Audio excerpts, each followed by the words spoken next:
আসুন, আজ আপনাকে আমি একটা গল্প শোনাই। একবার এক চক্ষুহীন মানুষ মন্দিরে গেল ঈশ্বরের দর্শন করার জন্য।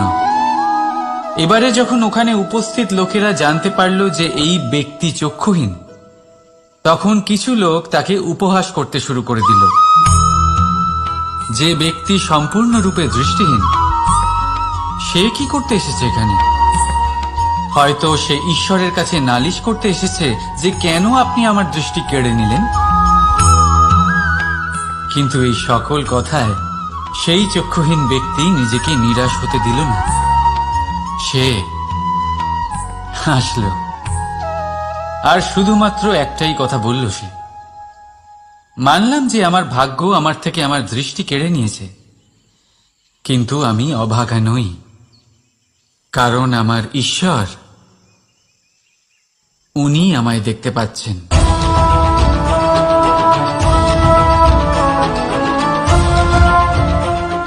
তাই মনে রাখবেন, দৃষ্টি নয়, দৃষ্টিভঙ্গি আবশ্যক।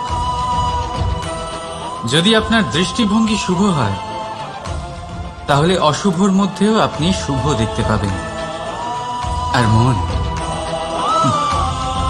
প্রসন্ন হয়ে বলবে, রাধা রাধা। পরীক্ষা এমন এক ব্যবস্থা যেখানে আমাকে, আপনাকে, সকলকে কখনো না কখনো অংশগ্রহণ করতেই হয়। মনে করুন নিজের বাল্যকাল। আপনি পরীক্ষা দিতে বসেছেন। তাদের মধ্যে কিছু বালক এমন হয় যারা সারা বছর পরিশ্রম করে, পড়াশোনা করে, মন দিয়ে পরীক্ষা দেয়। কিন্তু কিছু বালক এমন হয় যারা নিজের আশেপাশে বসে থাকা বালকদের নকল করে আর পরীক্ষায় কৃতকার্যও হয়ে যায়। খুব খারাপ লাগে এটা ভেবে যে কেউ বিনা পরিশ্রমে পরীক্ষায় কৃতকার্য কি করে হতে পারে।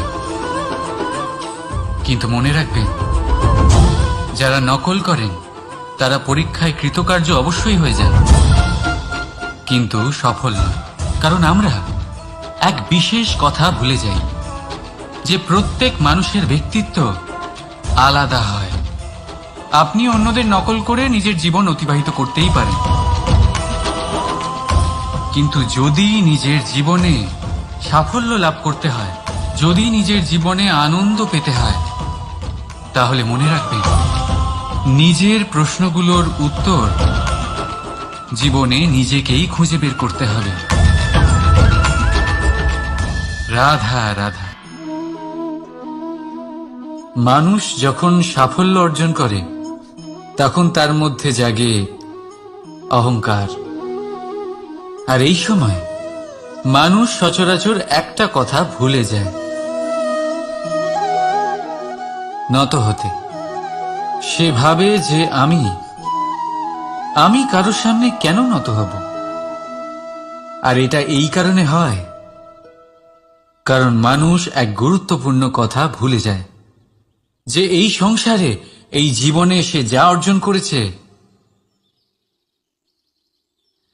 নত হয়েই অর্জন করেছে। বাল্যকালে সে হাঁটতে শিখেছে এই মাটির কাছে নত হয়ে, পড়ে। বড়দের আশীর্বাদ নিয়েছে নত হয়ে। ফসল কাটার জন্য চাষিকে নত হতে হয়, কুয়ো থেকে জল তোলার জন্য কলসিকে নত হতে হয়। ঈশ্বরের থেকে আশীর্বাদ পেতে হলে তার কাছে মাথা নত করতে হয়। ঝড়ের মধ্যে গাছ সুরক্ষিত থাকে কি করে? নত হয়। সম্মান কি করে অর্জন করা যায়? নত হয়। কারোর সামনে নত হওয়া মানে নিজের আত্মসম্মান বিসর্জন দেওয়া নয়। তার অর্থ হল বিনম্র হওয়া। আমরা মানুষ, আর ওই আকাশের উচ্চতায় পৌঁছানোর জন্য আমাদের কোনো পাখির মতো ডানার প্রয়োজন নেই। শুধু যত নত হবেন, ততটাই উপরে উঠবেন।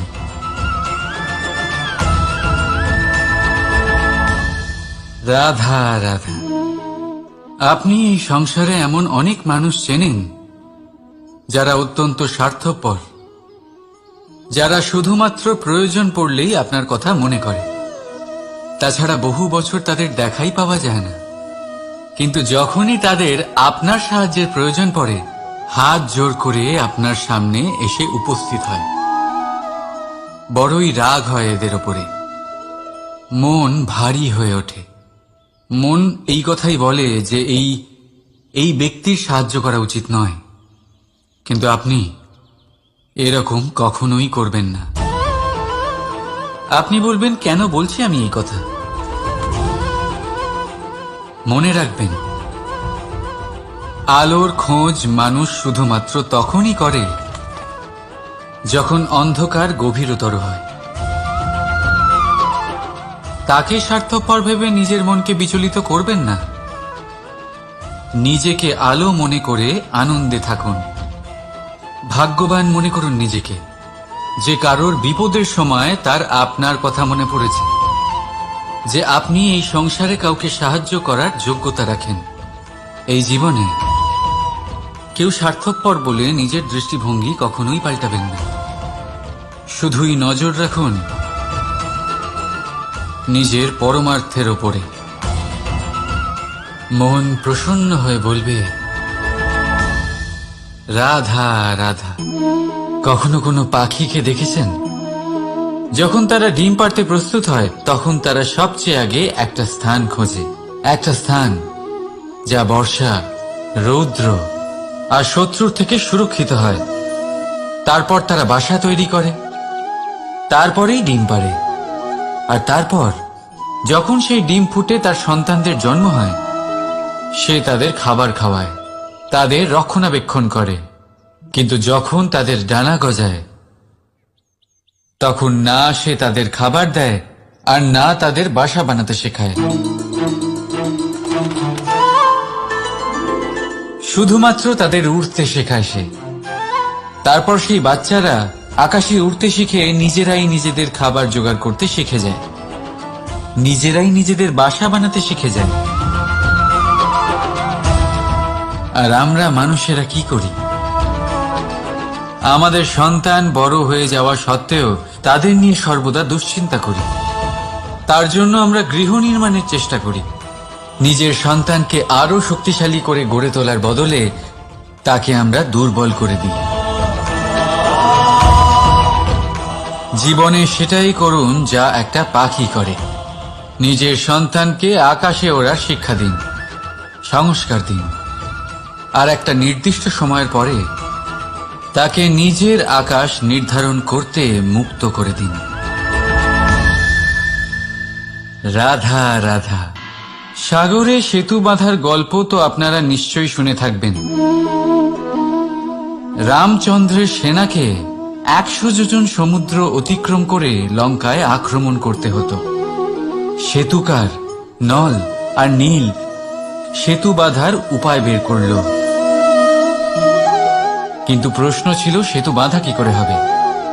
সমুদ্র অত্যন্ত গভীর।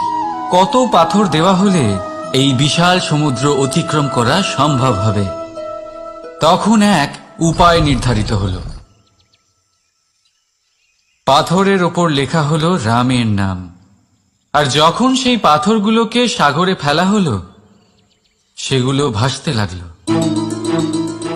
এবারে কেউ বলবেন এটা রামচন্দ্রের নামের মহিমা, কেউ বলবেন এটা নারায়ণের কোনো জাদু।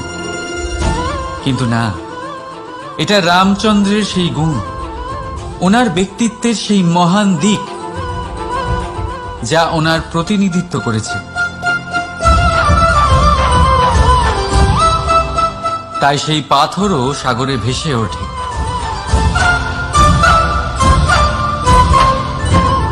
ঠিক সেইভাবেই যেখানে আমরা থাকি না, সেখানে আমাদের গুণ আমাদের প্রতিনিধিত্ব করে। আমাদের নামের শক্তি আমরা নিজেরাই তৈরি করি, আমাদের কর্ম দিয়ে, আমাদের গুণ দিয়ে। এবার সিদ্ধান্ত আপনার, যে আপনার নামের সাহায্যে কেউ বিপদ থেকে উদ্ধার হবে, নাকি আপনার দুষ্কর্মের ফলে কেউ ডুবে যাবে? ভালো করে ভেবে দেখুন। রাধা রাধা। এবারে আপনারা ভাবছেন যে আমি এত একাগ্রতার সাথে এই পিঁপড়েকে কেন দেখছি। আপনাকে বলি যে আজ এই পিঁপড়েকে দেখে আমি মন্ত্রমুগ্ধ হয়ে গেছি। ওর রূপ বা ওর আকার দেখে নয়, এই পিঁপড়ের প্রচেষ্টা দেখে।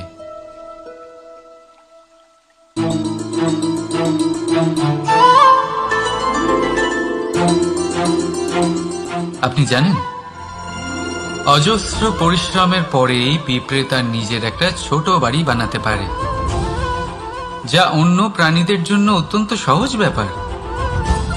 তাই পিঁপড়ের জন্য তার জীবনের সবচেয়ে বড় ঘটনা, সবচেয়ে বড় সাফল্য তার। ভবিষ্যতে এই পিঁপড়ে থাকুক বা না থাকুক, তাদের বানানো বাড়ি বহু বছর অবধি টিকে থাকে। জীবনে সাফল্যের সাথেও ঠিক এমনটাই ঘটে। আপনি একদিনে সাফল্য লাভ করতে পারবেন না, কিন্তু যদি আপনি প্রতিদিন চেষ্টা করতে থাকেন, তবে একদিন আপনি অবশ্যই সাফল্য লাভ করবেন। মনে রাখবেন, ভাগ্যের দ্বার তাদের জন্য উন্মুক্ত হয় না যারা হার মেনে নেয়। ভাগ্য তার দ্বার তাদের জন্যই খোলে যারা বসে না থেকে প্রয়াস করে সেই দরজার কড়া নাড়াতে। তাই প্রয়াস করতে থাকুন। সাফল্য অবশ্যই একদিন না একদিন আপনার কাছে আসবেই। রাধা রাধা। এই তালাটা দেখতে পাচ্ছেন আপনি? এই তালাকে ভেঙেও খুলে দেওয়া যায়, আবার ভালোবেসেও খুলে দেওয়া যায়। অর্থাৎ এই তালাটা আপনি এই চাবির দ্বারাও খুলে দিতে পারেন, এই হাতুড়ি দিয়েও খুলে দিতে পারেন। কিন্তু এই খোলাতে তফাৎ আছে। যদি তালা খোলার জন্য আপনি সেটা ভেঙে ফেলেন, তাহলে তা পরের বার আর কাজে লাগবে না। কিন্তু যদি এটা আপনি চাবির দ্বারা খোলেন, তাহলে তা চিরকাল কাজে লাগবে। আমাদের জীবনে সম্পর্কগুলো কিছুটা এরকমই হয়। আমাদের জীবনের আনন্দরূপী ধন রক্ষা করে এই সম্পর্ক, কিন্তু ভালোবেসে। যদি ক্রোধের দ্বারা এই সম্পর্ক রক্ষা করা হয়, তাহলে পরে তা কোনো কাজে আসে না। তাই সম্পর্ক সবসময় প্রেমের চাবি দিয়ে খুলুন, কারণ প্রতিবার নতুন তালা আপনি ব্যবহার করতেই পারেন, নতুন সম্পর্ক গড়তে পারবেন না। রাধা রাধা। জীবন কি? এই জীবন আমরা জন্ম নিই, বড় হয়ে উঠি, আমাদের মা বাবা আমাদের পালন করেন, তারপর তাদের অর্থ দিয়ে আমাদের বাল্যকাল কাটে। আমরা আরো বড় হই, বিবাহ বন্ধনে আবদ্ধ হই, আমাদেরও সন্তান হয়, আমরা তাদের পালন করি, তারপর আমরা বৃদ্ধ হই, আর একদিন এই সংসার ছেড়ে আমরা সকলে চলে যাই। এটাই কি জীবন? আপনার মনে এই প্রশ্ন হয়তো অনেকবার জেগেছে, তাই না? এবার একটু জলের যাত্রাপথ লক্ষ্য করুন। সাগর থেকে বাষ্প হয়ে ওঠে এই জল, মেঘ হয়ে ঝরে পড়ে সে, তারপর নদী হয়ে আবার সাগরে মিলিয়ে যায়। কিন্তু কখনো এই প্রশ্ন করে না যে তার জীবন কি, তার উদ্দেশ্য কি।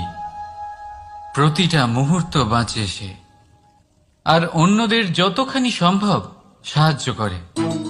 যখন সাগরে থাকে, তখন অসংখ্য জীবকে জীবন দান করে। যখন সাগর থেকে বাষ্প হয়ে মেঘ হয়ে যায়, তখন চাষিদের মনে এই আশা জাগায় যে ফসল আবার ফলবে। যখন বর্ষা হয়ে ঝরে পড়ে, তখন এই শুকনো তৃষ্ণার্ত ধরিত্রীর তৃষ্ণা মেটায়।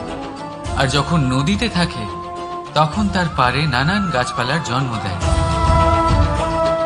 কিন্তু ভাবুন, জল কি কখনো এটা ভাবে যে তার জীবন কি বা তার জীবনের উদ্দেশ্যটাই বা কি? না, সে শুধু নিজের ধর্ম পালন করে যায় আর যতটা সম্ভব সবাইকে আনন্দ প্রদান করতে থাকে। সেই জন্যই জীবনে কখনো এই প্রশ্ন করবেন না যে এই জীবন কি, এই জীবনের উদ্দেশ্য কি। শুধু এই জীবন বাঁচুন আর যতটা সম্ভব সবাইকে আনন্দ প্রদান করুন। মন প্রসন্ন হয়ে বলবে রাধা রাধা। কখনো বৃষ্টির জন্য হওয়া কাদার মধ্যে দিয়ে আপনি নিজের বাড়ি ফিরেছেন? পাদুকা পরার জন্য আপনি ওই কাদা থেকে অবশ্যই বেঁচে যান, কিন্তু সেই পাদুকা থেকে আগত নোংরা কাদার ছিটে আপনার বস্ত্রকে ময়লা করেই দেয়। কিন্তু তাও সেই ছিটের জন্য আপনার বস্ত্র ময়লা হয়ে যাবে, সেই জন্য আপনি পাদুকা পরা ছেড়ে দেন না। ঠিক সেইভাবেই জীবনে এমন কিছু মানুষও আসেন যারা পাদুকার মতো হন, যারা আপনাকে কাদার থেকে বাঁচিয়ে নেন, কিন্তু বস্ত্ররূপী আপনার মনের উপরে আশঙ্কার দাগ ছেড়ে যান। এইসব মানুষের জন্য নিজের মন ছোট করার কোনো প্রয়োজন নেই। প্রয়োজন আছে শুধু এটা ভাবার যে আপনি নিজের পা কাদার থেকে বাঁচাবেন নাকি আপনার বস্ত্র।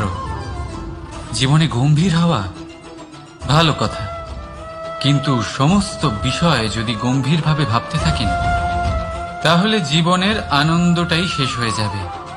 এই সংসার অস্থায়ী, এখানে এমন কিছুই নেই যা চিরকাল জীবিত থাকবে। তাই যতক্ষণ এই জীবন আছে সন্তুষ্টি আর আনন্দ নিয়ে বাঁচুন। নিজের ওপর আগত কাদার ছিটের দিকে মন দেবেন না, শুধু আনন্দ বিতরণ করুন। মন প্রসন্ন হয়ে বলবে রাধা রাধা। আসুন, আজ আপনাকে আমি একটা গল্প শোনাই। একবার এক চক্ষুহীন মানুষ মন্দিরে গেল ঈশ্বরের দর্শন করার জন্য। এবারে যখন ওখানে উপস্থিত লোকেরা জানতে পারল যে এই ব্যক্তি চক্ষুহীন, তখন কিছু লোক তাকে উপহাস করতে শুরু করে দিল। যে ব্যক্তি সম্পূর্ণরূপে দৃষ্টিহীন, সে কি করতে এসেছে এখানে? হয়তো সে ঈশ্বরের কাছে নালিশ করতে এসেছে যে কেন আপনি আমার দৃষ্টি কেড়ে নিলেন। কিন্তু এই সকল কথায় সেই চক্ষুহীন ব্যক্তি নিজেকে নিরাশ হতে দিল না। সে হাসল আর শুধুমাত্র একটাই কথা বলল সে, মানলাম যে আমার ভাগ্য আমার থেকে আমার দৃষ্টি কেড়ে নিয়েছে, কিন্তু আমি অভাগা নই, কারণ আমার ঈশ্বর, উনি আমায় দেখতে পাচ্ছেন।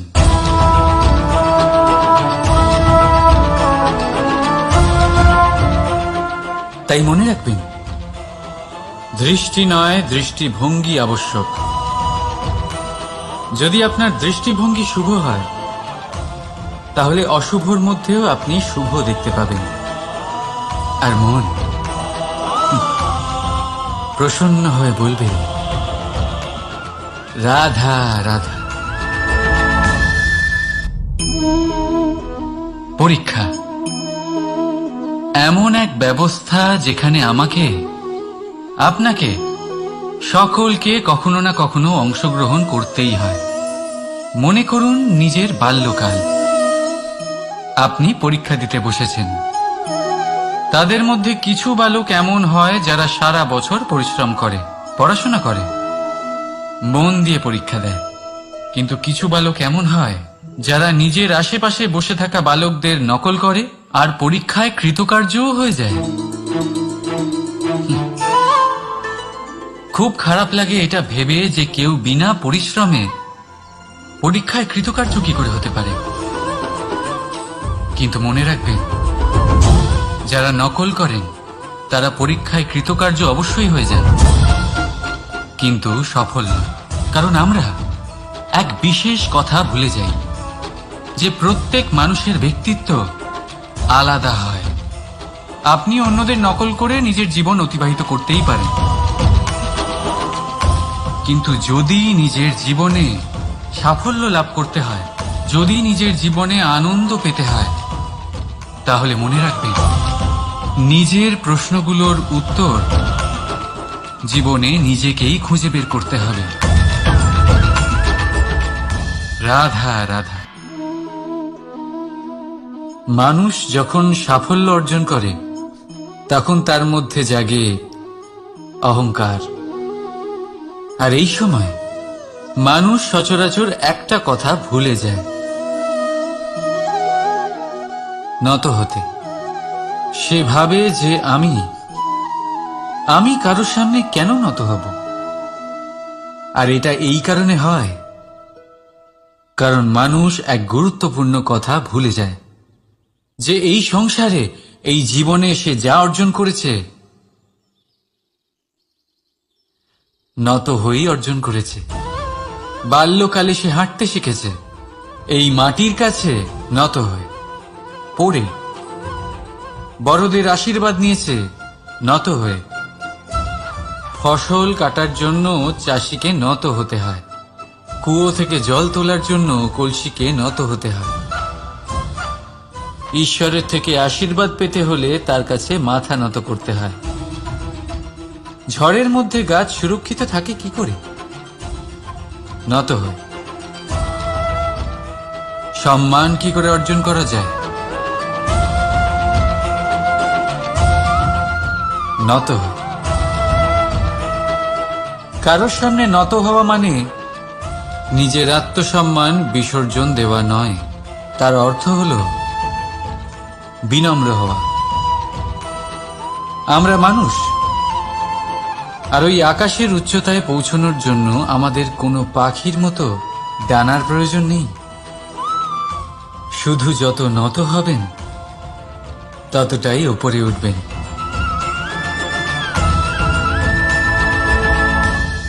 রাধা রাধা। আপনি এই সংসারে এমন অনেক মানুষ চেনেন যারা অত্যন্ত স্বার্থপর, যারা শুধুমাত্র প্রয়োজন পড়লেই আপনার কথা মনে করে।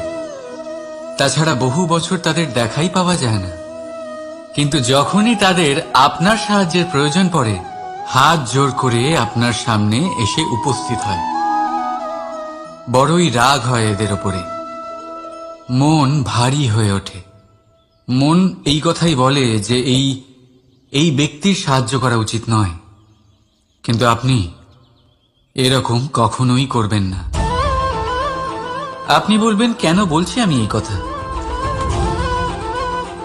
মনে রাখবেন,